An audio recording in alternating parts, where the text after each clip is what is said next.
Com alegria, nos encontramos para a continuação dos estudos, dos ensinamentos de Jesus. E temos diante de nós um grande desafio, tratar de um assunto tão sério, tão importante, em tão pouco tempo. Hoje o nosso tema será a oração dentro do Sermão do Monte. E é impossível estudar o Sermão do Monte sem nos determos na oração que Jesus ensinou aos discípulos, que é o nosso objeto de estudo de hoje.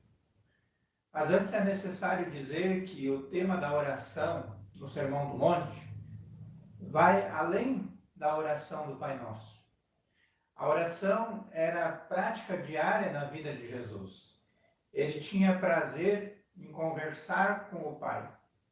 O Espírito Santo que nele habitava o movia nesse diálogo. Em Mateus capítulo 7, versículos 7 e 8, Jesus ele cita 3 atitudes a serem consideradas na oração: pedir, buscar e bater.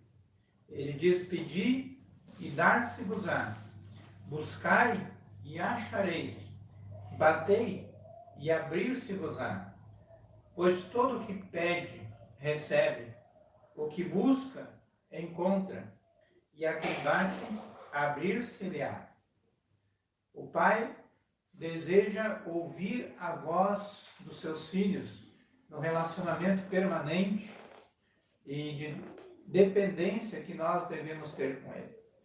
Deus, Ele não nos criou para sermos autossuficientes. Nós temos com Ele uma relação de dependência e de interdependência com os nossos semelhantes. Precisamos de Deus assim como nós precisamos daqueles que nos cercam. O filho inteligente, ele não conserva para si aquilo que ele pode expor ao seu pai. Mesmo sabendo que o pai sabe de todas as coisas, o filho o procura como se ele nada soubesse. Essa atitude alegra o coração de Deus, que tem prazer em ouvir e abençoar os seus filhos. O apóstolo Paulo, movido pelo Espírito Santo, nos recomenda: não andeis ansiosos de coisa alguma, em tudo, porém, sejam conhecidas diante de Deus as vossas petições pela oração e pela súplica com ações de graças. Ao abrir-se ao Pai, além de alegrá-lo, nos faz bem, porque a sua paz vem sobre nós, age em nós e de nós transborda a quem nos cerca. Paulo ele conclui: e o meu Deus, segundo a sua riqueza em glória, há de suprir em Cristo Jesus cada uma de vossas necessidades. Assim como um recém-nascido busca impacientemente a sua mãe e nela a fonte do leite materno para suprir a sua fome, o Filho de Deus, com o mesmo desejo, ele busca a Deus e não se detém até que ele seja suprido, alimentado. A persistência na oração era o estilo de vida de Jesus e parte integrante do seu ensino. O que ele fez, nós devemos fazer: praticar e partilhar as bênçãos da oração. Orar insistentemente a Deus, como alguém que bate na porta até ser atendido, é a atitude do filho, que não se conforma com menos do que o pai está disposto a lhe dar e que prometeu nas suas escrituras. Deus ele não fica incomodado quando nós batemos a sua porta para sermos atendidos. Muitas vezes ele até deixa a porta semi-aberta para que nós o busquemos de imediato e busquemos as suas bênçãos que já nos estão reservadas. O Pai jamais estará suficientemente ocupado para deixar de atender os seus filhos, porque a sua ocupação prioritária é cuidar de todos nós, em todos os lugares e ao mesmo tempo. Por isso, meu querido, não considere a oração um incômodo para você, porque jamais será um incômodo para Deus. Antes, é o seu prazer. Deus, sem as nossas orações, seria Deus. Mas nós, sem a oração, não podemos ser admitidos no reino de Deus. Assim falou o Senhor, vosso Pai sabe do que tendes necessidade, mesmo antes que lhe o peçais. E por fim, antes de ensinar a oração do Pai Nosso, Jesus ele exorta os seus ouvintes sobre qual deve ser a atitude correta a orar. Ele diz que os seus seguidores não devem agir como os hipócritas que buscam apenas o reconhecimento humano durante as suas orações. Jesus também condena a prática das vãs repetições, que era um comportamento comum entre os gentios em seus cultos pagãos. Ele, então, ensina que os seus seguidores devem orar ao Pai em secreto, confiando em sua soberania sobre todas as coisas e com a certeza de que Ele ouve as orações dos seus filhos e responde a cada uma delas.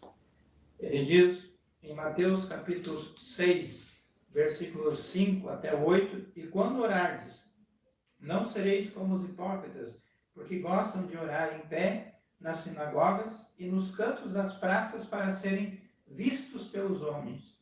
Em verdade vos digo que eles já receberam a recompensa. Tu, porém, quando orares, entra no teu quarto e fechada a porta, orarás a teu Pai que está em secreto, e teu Pai que vem em secreto te recompensará. E quando orando, não useis de vãs repetições, como os gentios, porque presumem que pelo seu muito falar serão ouvidos.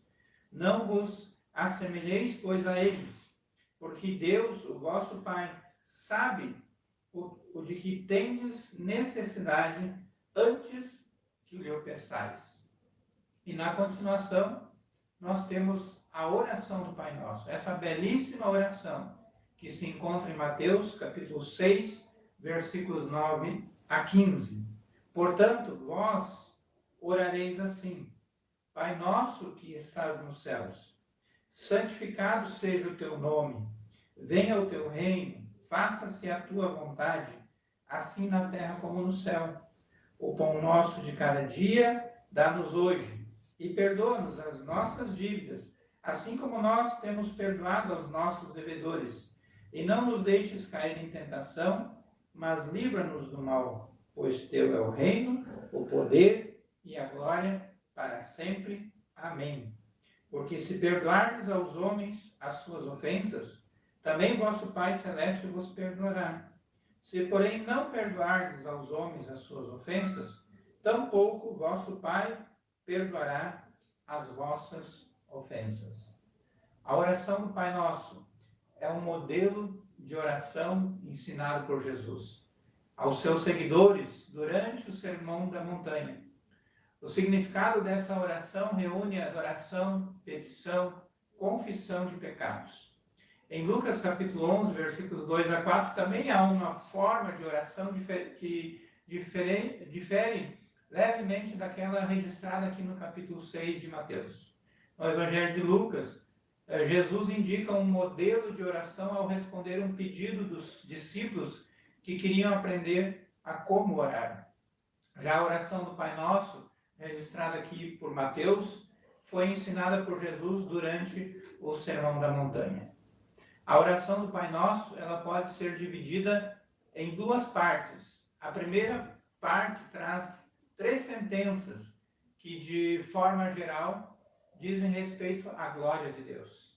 São elas: santificado seja o teu nome, venha o teu reino, seja feita a tua vontade, assim na terra como no céu. Já a segunda parte traz 3 petições que dizem respeito à nossa vida e que implicam em provisão, em perdão e proteção. São elas: o pão nosso de cada dia nos dá hoje, perdoa-nos as nossas dívidas, assim como nós perdoamos aos nossos devedores, e não nos deixes cair em tentação, mas livra-nos do mal. É assim que ele nos ensinou a orar. Em primeiro lugar, Pai nosso que estás nos céus. A palavra traduzida como Pai corresponde à palavra aramaica Abba, que era uma forma carinhosa, comum, de um filho se dirigir ao seu pai naquele tempo. Então, é muito significativo o fato de Jesus ensinar que nós devemos nos dirigir a Deus como Pai. Isso porque, por natureza, nós não somos filhos de Deus. A Bíblia diz que o homem caído é, na verdade, filho da ira. Mas Deus, ele nos adotou em Cristo Jesus. Isso significa que, pelos méritos de Jesus, nós fomos adotados como filhos de Deus e recebidos como herdeiros na sua família. Nós só podemos chamar Deus de Pai por causa de Cristo. Também é realmente grande o número daqueles que foram redimidos por Cristo e aceitos na família de Deus. Então, nós sempre devemos ter em mente que nós não estamos sozinhos, mas pertencemos a uma grande família. No cristianismo, não existe lugar para o individualismo. A forma como Jesus diz Pai Nosso implica nessa verdade maravilhosa. Não é Pai meu, é sim Pai Nosso. E simultaneamente, então, milhões de filhos se dirigem em oração ao nosso Pai. E Ele escuta cada uma delas. A razão pela qual isso acontece é porque o nosso Pai não é qualquer tipo de Pai. Na verdade, Ele é o Pai nosso que estás nos céus. Esta é uma clara indicação da sua divindade. Não oramos a um Pai terreno, mas a um Pai celestial, cujo trono está nas alturas e faz da terra o estrado dos seus pés. Ele é poderoso, Ele tem poder sobre todas as coisas. E Ele ouve cada uma das nossas orações e nos atende. Ele sabe de cada uma das nossas necessidades. Por isso nós oramos ao Pai nosso que estás no céu. Santificado seja o teu nome. A frase, santificado seja o teu nome, essencialmente expressa uma preocupação com a glória de Deus. Os filhos de Deus adotados em Cristo entendem que a finalidade última de todas as coisas é glorificar o nome de Deus. É a santificação do seu sublime nome. Nos tempos antigos, os nomes não eram apenas títulos que distinguiam uma pessoa da outra. Na verdade, os nomes eram considerados uma expressão da natureza da própria pessoa. Com isso em mente, nós podemos entender melhor a petição: santificado seja o teu nome. O nome de Deus revela o que Ele é em si mesmo. Então, quando nós pedimos ao nosso Pai que seu nome seja santificado, estamos dizendo que o nosso desejo principal nessa vida é que Deus seja reverenciado acima de tudo e acima de todos. O nome de Deus não pode ser mais santo do que Ele já é, mas nós pedimos que Ele seja santificado também nas nossas vidas. Venha o teu reino. Aqueles que se preocupam que o seu Pai Celestial seja glorificado e o seu nome seja reverenciado, também desejam que o reino de Deus seja estabelecido mais e mais nesse mundo. Quando nós oramos pedindo que o reino de Deus venha, nós estamos reconhecendo o domínio de Deus e almejando que esse reconhecimento também alcance todas as partes dessa terra. Nós sabemos que o reino de Deus já está presente. Jesus disse: é chegado o reino de Deus, em Mateus 4,17. Mas também sabemos que esse reino ainda não veio em toda a sua plenitude. Ele virá quando Cristo voltar, mais uma vez. Então, ao dizermos, venha o teu reino, nós estamos pedindo pela manifestação plena e final da obra de Deus na história. Nós estamos pedindo pela expansão do Evangelho. Estamos pedindo pelo retorno de Jesus Cristo. e estamos pedindo pela consumação de todas as coisas, para que possamos tão logo viver ao lado de Deus, no novo céu e na nova terra, que nos foi prometida por Cristo Jesus. Seja feita a tua vontade, assim na terra como no céu. Esta terceira petição relacionada a Deus é a consequência natural das duas primeiras. Se nós entendemos que a glória de Deus é o que realmente importa e que o seu nome deve ser reverenciado, e se entendemos a importância que há na expansão do reino de Deus nessa terra, então também entendemos que tudo deve estar submetido à vontade de Deus. É a vontade de Deus que deve prevalecer e não a nossa. A consciência dessa verdade bíblica deve moldar o nosso relacionamento com Deus. Antes de pedirmos qualquer coisa a Deus, devemos nos lembrar que é a vontade dele que deve ser feita e honrada. Então, as nossas petições devem passar primeiro por esse filtro. Perceba que Jesus diz: seja feita a tua vontade, assim na terra como no céu. No céu, a vontade de Deus é obedecida plenamente, mas na terra, por causa do pecado, os homens transgridem a lei de Deus. Eles não andam segundo a vontade do Senhor. Porém, quando oramos para que a vontade de Deus seja feita na terra, assim como é feita no céu, nós estamos pedindo a Deus que os seus planos, os seus propósitos sejam completamente cumpridos e que ele seja obedecido, reverenciado, assim como ele é obedecido, reverenciado e glorificado no céu. O pão nosso de cada dia nos dá hoje. Perceba que somente depois de orarmos pela santificação do nome de Deus, pelo reino de Deus e pelo cumprimento da vontade de Deus, é que nós devemos orar pelas nossas necessidades diárias. O pão nosso, a que Jesus se refere nessa oração, diz respeito justamente àquilo que é essencial para a nossa sobrevivência física nessa terra. É interessante notar também que Jesus diz: o pão de cada dia nos dá hoje.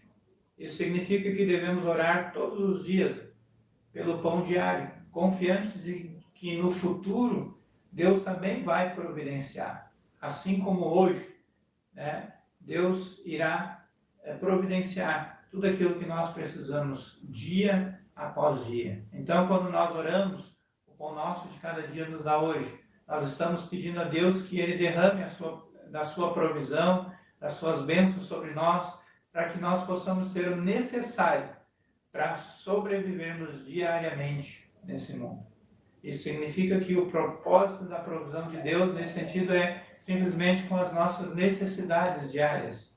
É claro que se Ele quiser, Ele pode nos dar algo além do pão diário, mas tudo o que passar disso é simplesmente favor, é graça de Deus, é favor da sua bondade e da sua misericórdia. Que nós possamos orar cada dia, pedindo a Deus pela provisão e agradecendo a Deus. Que possamos lembrar que toda a provisão, o alimento, todo o sustento vem das mãos do nosso Deus. E perdoa-nos as nossas dívidas, assim como nós também perdoamos aos nossos devedores. As dívidas que pedimos para que Deus perdoe não são dívidas terrenas, mas dívidas espirituais. Essa parte da oração do Pai Nosso é uma confissão de nossos pecados. Apesar de nós termos sido redimidos, justificados e regenerados, enquanto estivermos nessa terra, ainda estamos sujeitos ao pecado. Sabemos que Cristo pagou por todos os nossos pecados na cruz. Entretanto, a Bíblia nos ensina a confessarmos os nossos pecados a Deus, para que nós possamos sentir o conforto do seu perdão através da pessoa e na obra do Senhor Jesus Cristo por nós na cruz. Mas há algo importante aqui. Jesus diz que nós devemos pedir que Deus perdoe as nossas dívidas, assim como nós também perdoamos aos nossos devedores. Na parábola do credor incompassivo, que nós já vimos na semana passada, Jesus ensina que nós perdoamos porque nós fomos perdoados. Se não perdoamos aqueles que nos ofendem, como poderemos clamar pelo perdão do Pai? Além disso, o perdão que nós dispensamos aos outros nas palavras de Jesus é uma evidência de que também nós somos perdoados por Deus. E não nos deixes cair em tentação, mas livra-nos do mal. A última petição refere-se à proteção de Deus contra os perigos do pecado.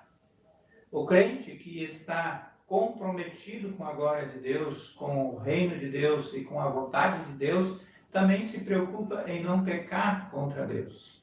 Quando oramos para que Deus não nos deixe cair em tentação, mas que nos livre do mal, basicamente estamos confessando que o alvo da nossa confiança para que possamos andar em santidade é Deus, e não as nossas próprias forças.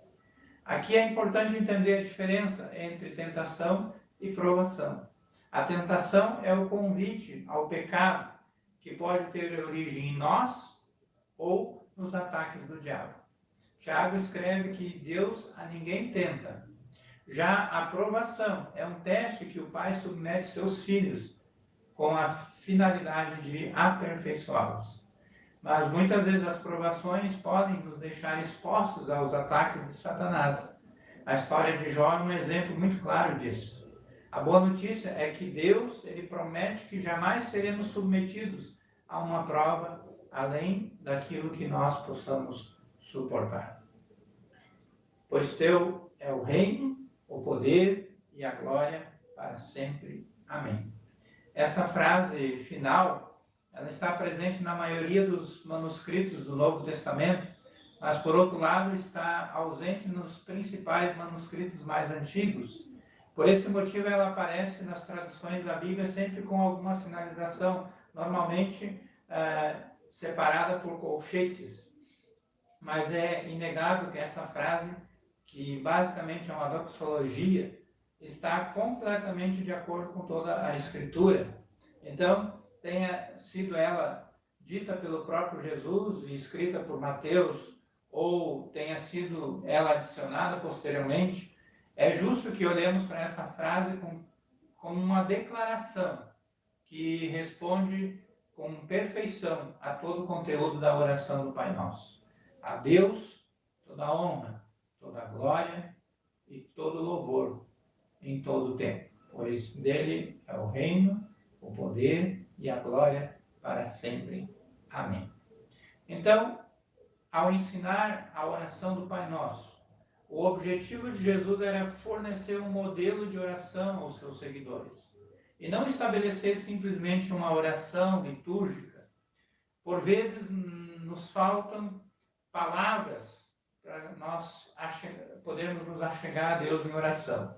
Até mesmo os cristãos mais experientes, às vezes, se perguntam como devo orar nesse momento. O contexto onde a oração do Pai Nosso está inserida, claramente revela que o propósito dessa oração ensinada por Jesus jamais é servir como um tipo de mantra pelos cristãos. Algumas pessoas só se apegam em repetir a oração do Pai Nosso, vez após vez, incansavelmente. Mas essas pessoas se esquecem que, imediatamente antes de ensinar a oração do Pai Nosso, Jesus exortou contra a inutilidade das vãs repetições. Em outras palavras, devemos usar a oração do Pai Nosso como se fosse uma matriz para as nossas orações. Devemos tomar a oração do Pai Nosso e entender que as nossas orações devem, em primeiro lugar, adorar a Deus em petição por sua glória, seu reino e a sua vontade. E então, só depois, devemos clamar por nossas necessidades físicas e espirituais, confessando também os nossos pecados. E para encerrar, que nós possamos, nesse momento, estar convencidos de que, como criancinhas diante do Pai, nós podemos nos aproximar dele de forma confiante, racional e humilde, porque temos um Pai que nos ama e quer ouvir as nossas orações. Um Deus que conhece cada uma das nossas necessidades e deseja nos atender. Que você possa chegar diante de Deus também com essa confiança. E aqui nós encerramos a nossa série de estudos do mês de agosto, sobre o Sermão da Montanha. Eu espero que você possa ter aprendido algo a mais sobre esses 3 capítulos do Evangelho de Mateus, e especificamente sobre as bem-aventuranças e sobre a oração, que a gente pôde estudar um pouco mais especificamente. Que Deus abençoe a sua vida, e não perca agora no mês de setembro as próximas lições, e que você possa aprender muito mais ainda sobre a palavra de Deus. Que Deus abençoe a todos, em nome de Jesus. Amém.